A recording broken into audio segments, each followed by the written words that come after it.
কিছু কথা মনে রাখবেন, বড় গাছ নড়ে কম, বড় মাছে কাটা কম, জ্ঞানী লোকের কথা কম, সৎ লোকের সংখ্যা কম, গুণী লোকের কদর কম, রাগী লোকের ধৈর্য কম, নিষ্ঠুর লোকের মায়া কম, শিশুদের হিংসা কম, সৎ লোকের বন্ধু কম, নিঃশ্বাসের বিশ্বাস কম।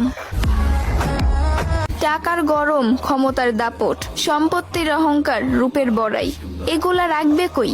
আমার জানা মতে কাফনের তো কোনো পকেট হয় না। একদিন আফসোস করবেন, জীবন শেষ হয়ে গেল কিন্তু কোনো নেক কাজ করা হলো না। আজ শরীরে শক্তি আছে কিন্তু ইবাদত করার ইচ্ছা নাই। এমন একদিন আসবে সামনে, ইবাদত করার ইচ্ছা হবে কিন্তু শরীরে কোনো শক্তি থাকবে না, একটা সেজদা দেওয়ার ক্ষমতা থাকবে না। এখনো সময় আছে, তওবা করে ফিরে আসুন। সন্তান যখন দুনিয়ার সম্পদ দ্বারা ধনী হয়ে যায়, তখন বাবা মা ভয়ে ভয়ে কথা বলে যাতে সন্তান রাগ না করে। আর সন্তান যখন ইমান